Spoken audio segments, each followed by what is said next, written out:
Katamari Damacy is the most Japanese game I've ever played. Inspired by the highly commercialized Shibuya aesthetic, the premise is all about rolling a sticky ball around to collect as much stuff as possible. In case this sounds like pure lunacy, rest assured, it is. However, I wanted to review Katamari not so much because of the game itself, but because of how clearly it illustrates what I value in games.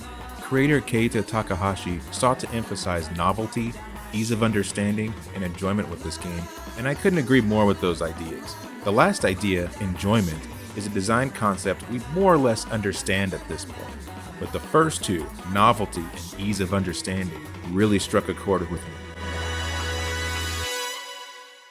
What's important about these two ideas in particular is that they're intertwined together. You will never convey novelty without ease of understanding. Katamari does such an amazing job conveying its premise that I was able to do so earlier with just one sentence: rolling a sticky ball around to collect as much stuff as possible. The game opens with a brief, low-budget cutscene that summarizes the plot. The king of all cosmos, in a drunken frenzy, destroys the stars and the moon. The denizens of Earth go in an uproar, and the king feels our wrath.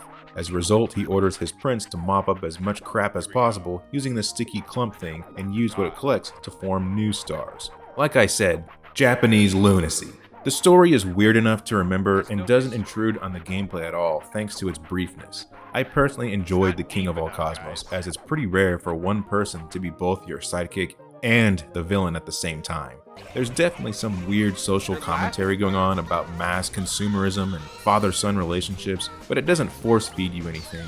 It kind of praises and criticizes both. Either way, Japan sure does have a lot of crap.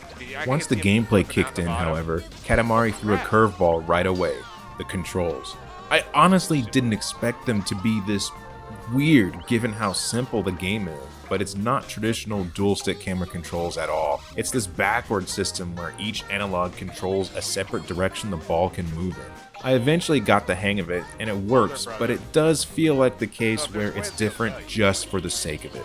The core gameplay of finding smaller stuff to grab bigger stuff is so simple, and there's plenty of physics shenanigans with how the titular Katamari shapes up. You'll have to plan your route carefully and hastily, or else you'll disappoint the king of all cosmos, and that's something no one wants. What makes the rainbow mysterious?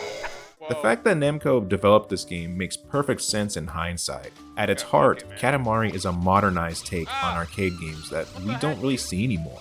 Titles like Galaga and Pac-Man were all about unique gameplay and bare-bone control schemes. Katamari did, however, modernize a dated aspect of those old titles. We are most gracious for its generosity of not trying to suck all of my quarters away.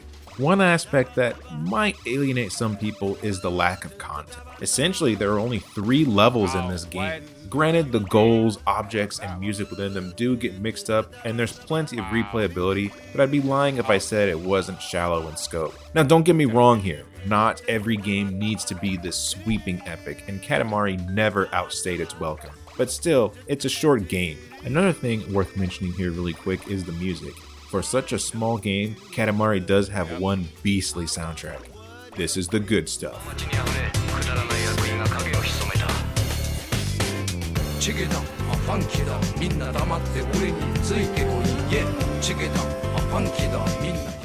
Katamari Damacy is quite simply ahead of its time. Today, it's the precursor for indie games. The fact that such a strange and low-budget game was created and widely distributed worldwide remains baffling to me. In summary, I really wanted to review Katamari because it illustrated game design so clearly. The unique core gameplay that was never done before, the easily understood premise we lost from old arcade days, and the overall satisfaction and humor woven into the game throughout. It's not bombastic, but more importantly, it offers something that is somehow both insightful and stupid. That is something you will never find in another game ever.